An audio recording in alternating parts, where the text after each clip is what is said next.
Good evening, everyone. Welcome. Today's reading is How Should We Worship? The best way to worship. So, here we go. Truth is one and eternal. Realize oneness with it in your deathless self within. The following commentary is based on the teachings of Paramahansa Yogananda. In chapter 4 of the Gospel of St. John, the woman of Samaria asked Jesus, "Where is the best place to worship?" This question might be expanded to include, what is the best church? What is the best religion? Is it important to go on pilgrimage to holy shrines? What is the best ritual? What is the best mantra or prayer? Jesus cut across all such questioning with his reply. The hour cometh, and now is, when the true worshippers shall worship the Father in spirit and in truth, for the Father seeketh such to worship him. God is a spirit, and they that worship him must worship him in spirit and in truth. It was not that outer considerations of place, church, ritual, etc. are irrelevant.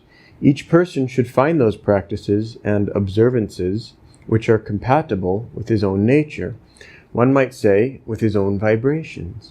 Not everyone's natural path is the same. God sent different religions into the world to satisfy different human needs.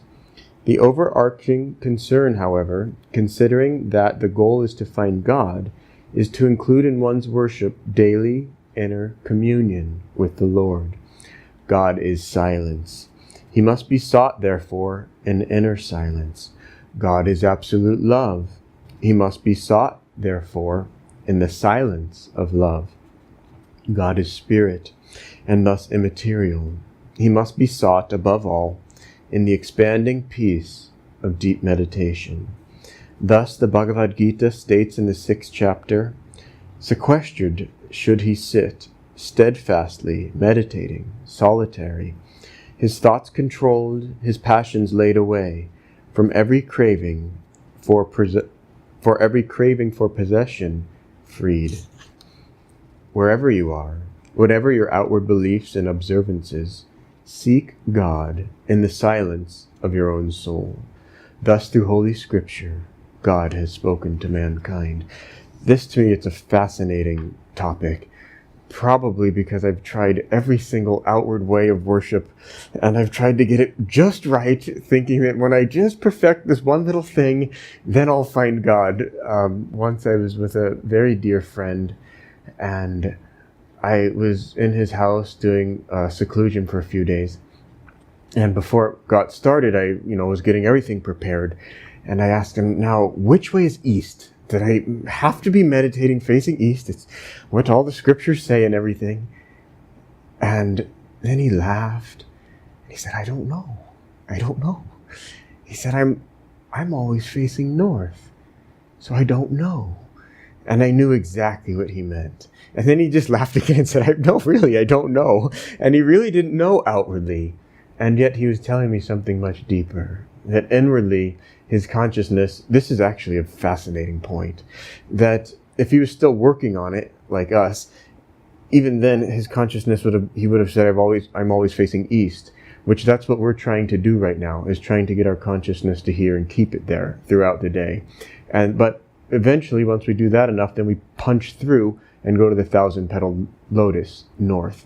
His consciousness was always there. And I don't know. So anyway, I try to make my bed face east so I can sleep there. One of the monks one time said, what are you doing? You're not going to sleep your way to samadhi. I try to find out all the best temples to worship in and find those vibrations. And the deal is that all of these things, they do have a place. That there's so many different little things on the path that they give a little boost. But here Swamiji says that Christ just cut across all of the questions, saying basically that the true worshippers worship God or the Father in spirit and in truth. And God is looking for people to worship him in that way. God has plenty of people worshiping him with all these different outer religions and practices, but he's looking for the true soul, that will seek him within. And so God is spirit, so we need to learn to worship God with spirit. But this is a circular thing, because as soon as we say, okay, we have to worship God as spirit, but we say, how? And then we get right back into the circle of, well, read this scripture, the Bhagavad Gita says, and find a true guru, and he'll tell you this, and do pranayam, and read Patanjali, and all of that. And all of that, it does have its place, and we do need to do it. But today we're trying to get to the essence, that we're really trying to figure out how do we go within ourselves. And the spiritual path, it is so easy that if we just decide that we want to love God alone, we're there. It's that easy.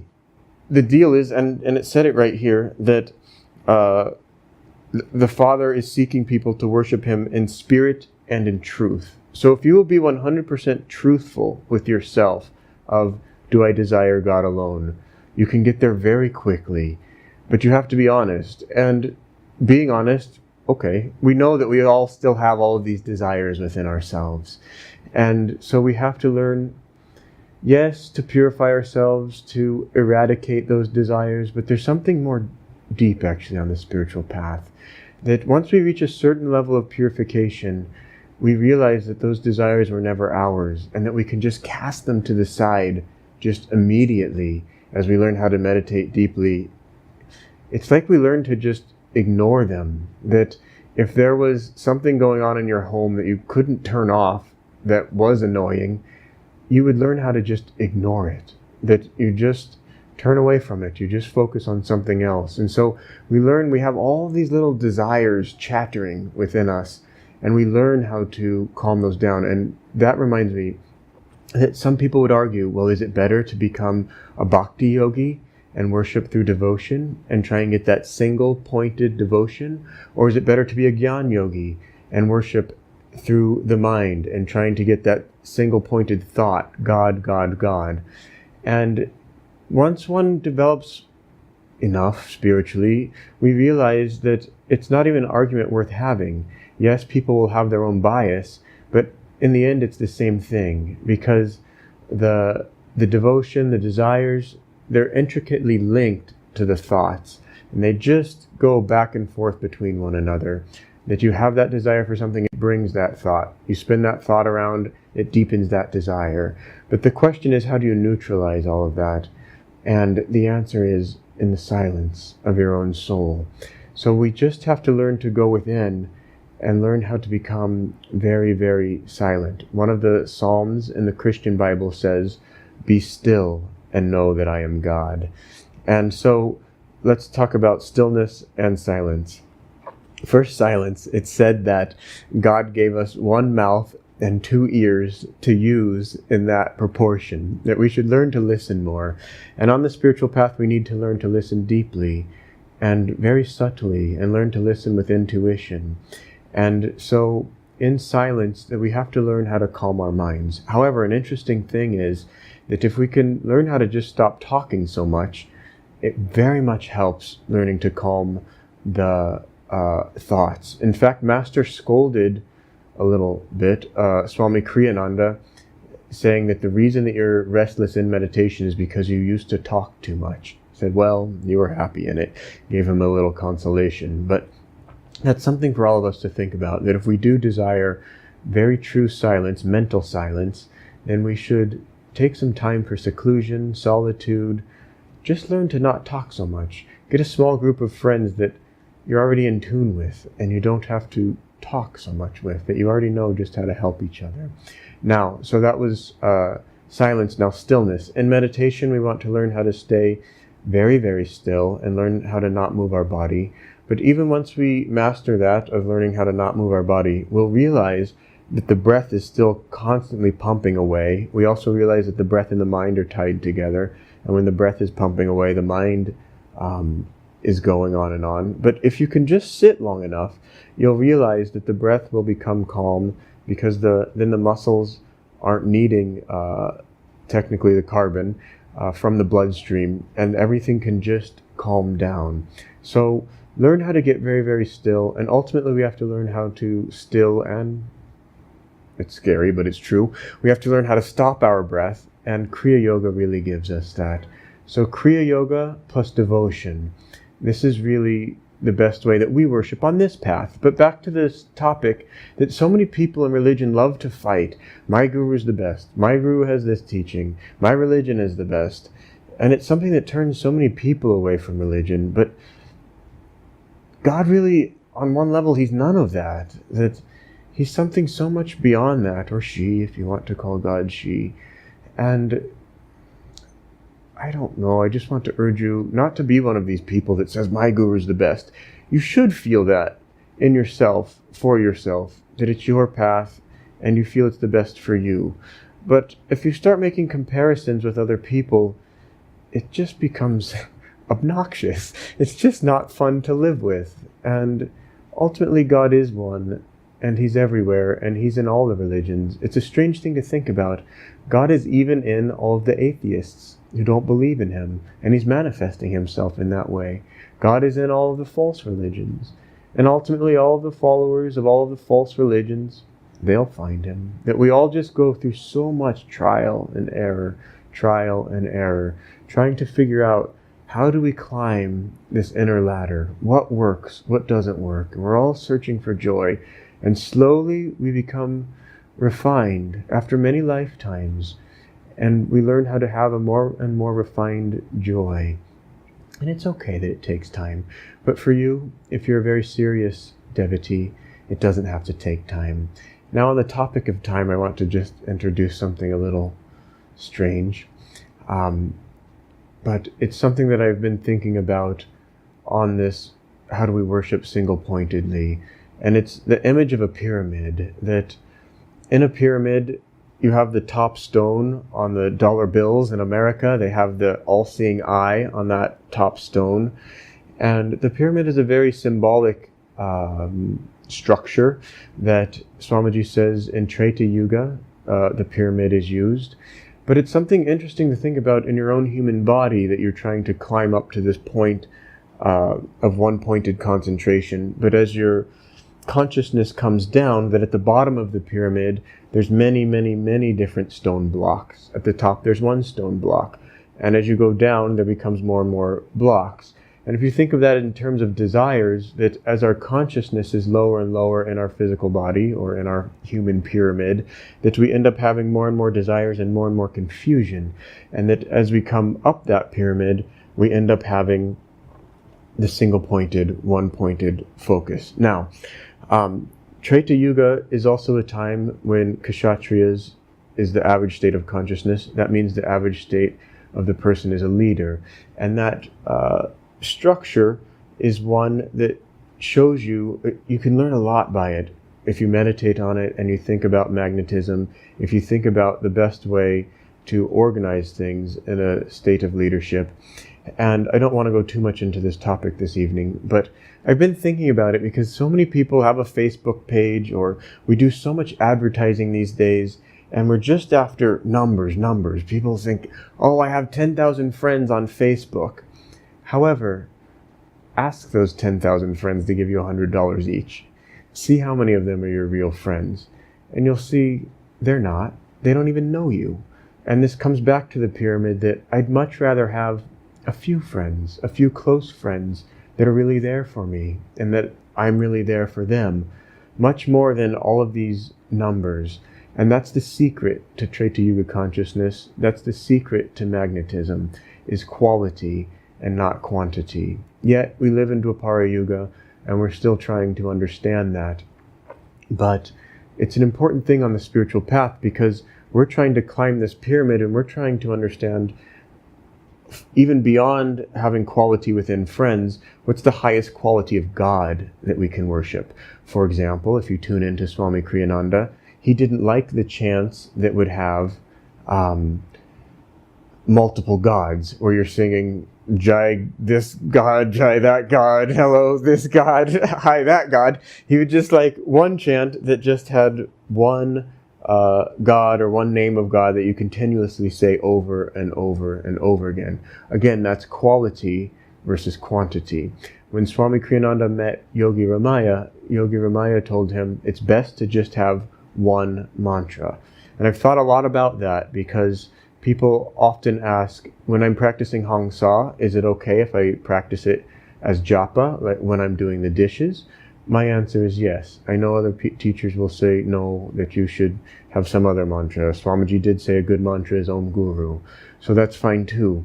However, when we're trying to get our mind to just one point, that actually, I'll tell you, the highest mantra in my opinion is Om. That it's even higher than Hong Sa, that Hong Sa will take you to Om. Om will take you beyond this physical body, beyond the astral world, into Christ consciousness and beyond. But again, we have to learn how to go within. We have to learn how to listen to Om.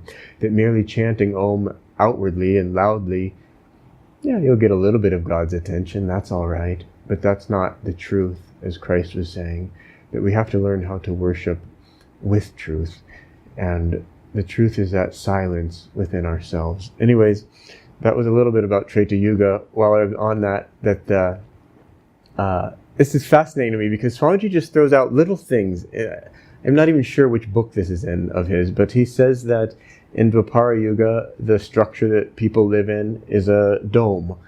And it makes you wonder about studying spheres, and that in studying the sphere, that it helps us understand that space is a delusion, and it helps us understand how the universe is made, how the atom is made, and how it all comes together.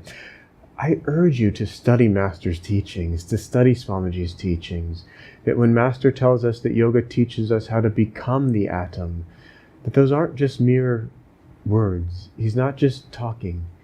He really knew what it meant to become the atom. He really knew what it meant to become the entire universe. And that's your destiny too. It's all of our destiny. But we have to get serious and decide that that's what we really want. We have to get serious enough that we can say, all of my other desires are inferior, and I'm going to hold up the light within myself, the light of truth, that the one desire that I only want in this incarnation, that I've always been wanting, is God alone, and that none of the other desires are going to make me happy.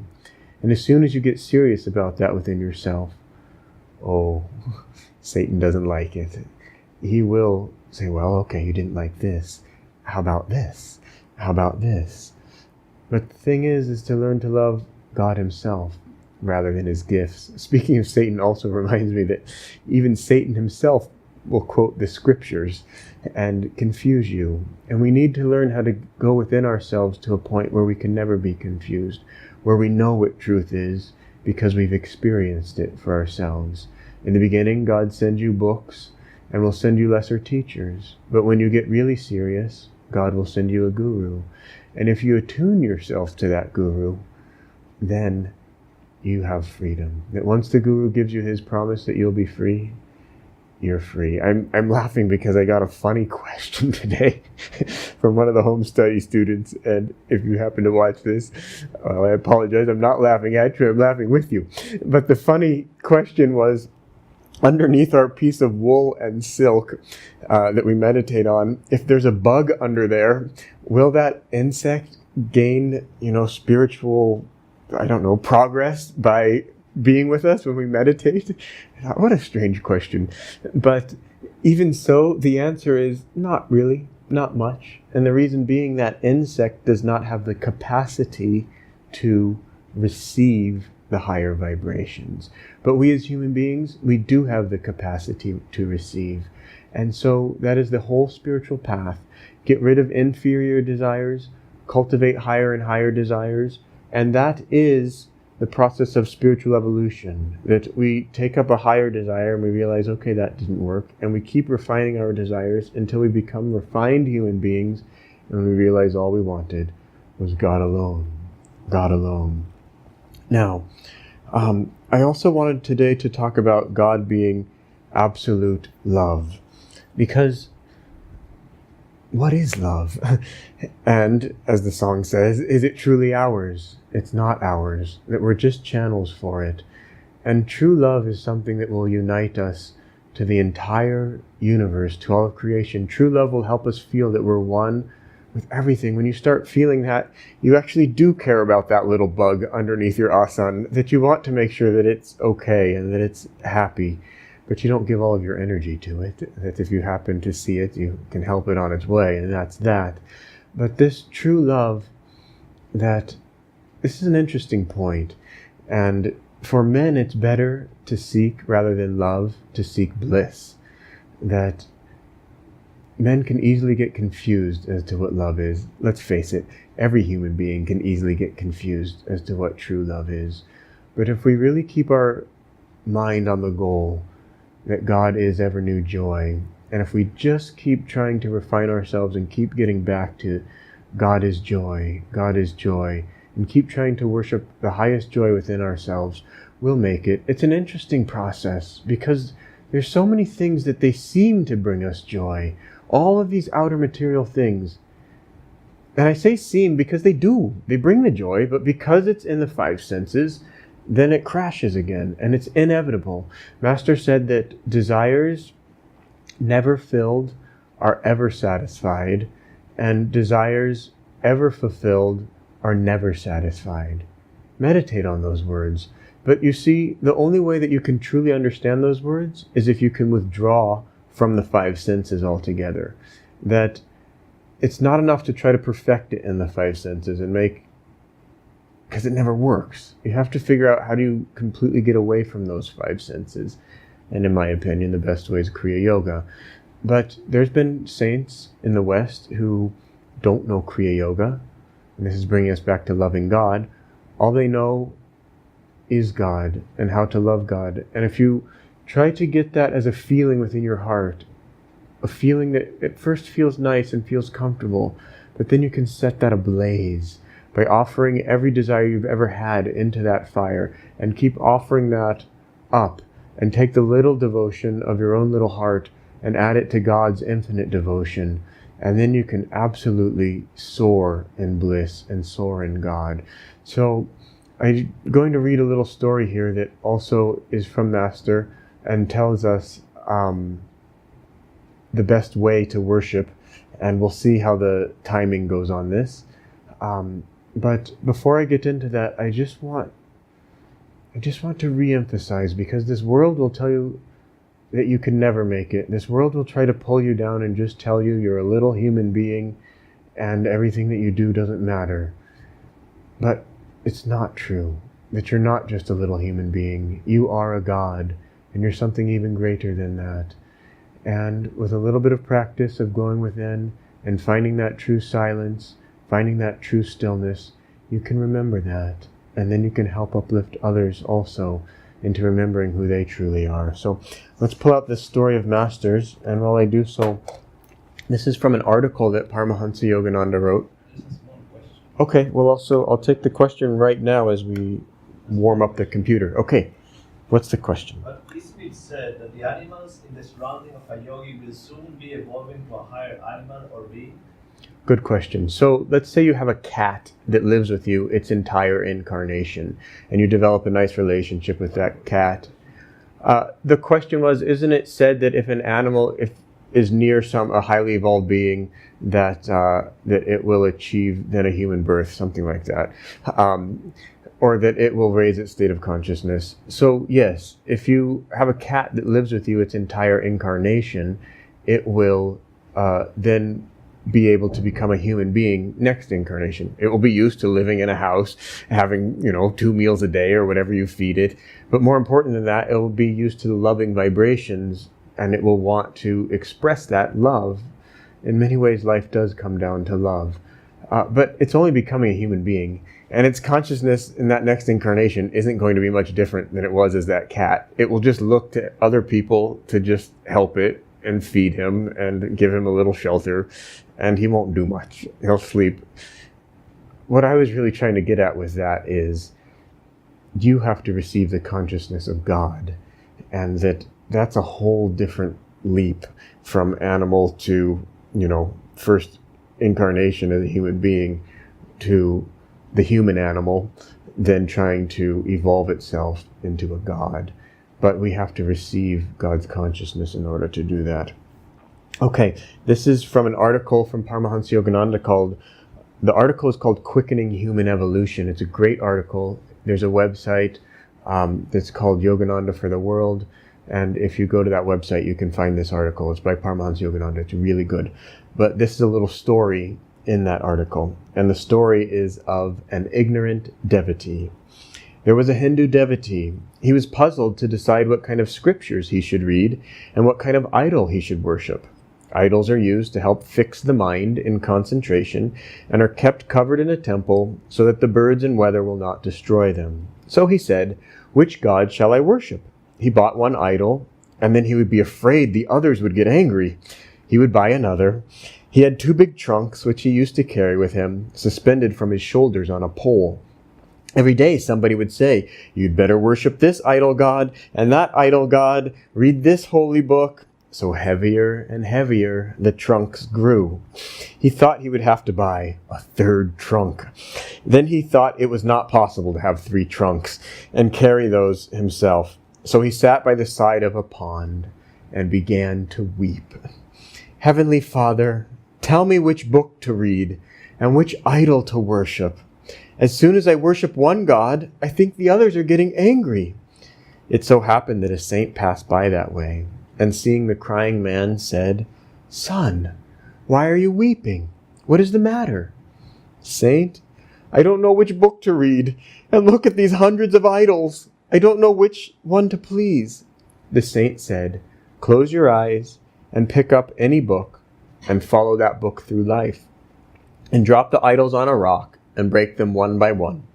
The one that does not break, worship that one." So he picked up one book. Most of the idols were made of earth, and all broke except one, which was made of solid stone.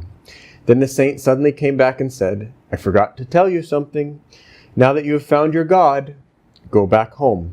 But if you find a more powerful God than this one, worship him. Always worship the more powerful God." So the man went home, and on a little altar which he had there, he put the stone idol, worshipping and offering fruits.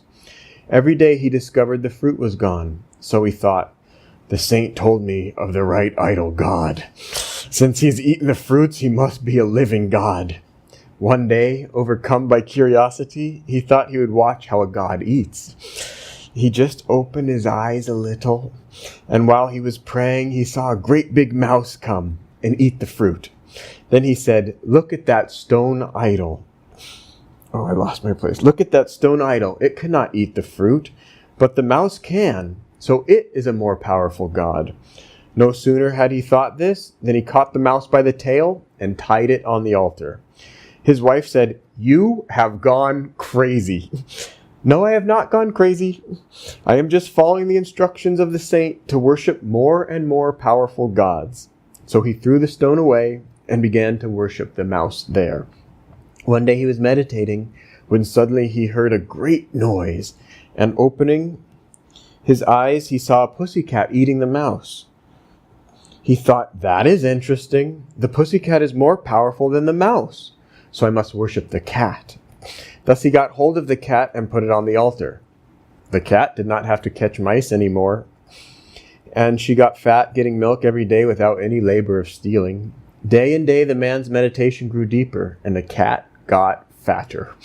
Every day when the man waked up, he used to drink a bowl of milk. The pussycat was not satisfied with what she got, so she concentrated on the bowl of milk. One day she drank it up and went back and sat on the altar. The wife came in, saw the milk gone, looked at the innocent-looking cat sitting on the altar, and went and got the broom. Her husband's meditation broke with the noise of the broomstick falling on the cat. He looked at his wife pounding the cat, and he thought, "That is interesting. My wife is more powerful than the pussycat, so she is a better god than the cat." Then he demanded that his wife sit on the altar. So she sat, and every day he meditated on her. Of course, the wife used to cook some food for her husband, and after he finished worshiping her, he would eat his meal. It so happened that one day he found a piece of charcoal in the rice. "Why did you put charcoal in the rice? Why did you do that?" the man shouted at his wife, to which the wife promptly replied, "Master, I did not deliberately put charcoal in the rice. Master, forgive me. I am thy servant." Then he said, "Ah, that's interesting. So you are my servant and like to serve me. Then I am more powerful than you are. Then I am the most powerful God. God is in me. I have found him now within myself. So, if you find him in the temple of your soul, you find him in all temples and all churches. Find him within, and you find him without. You won't find him anywhere unless you find him within." God bless you.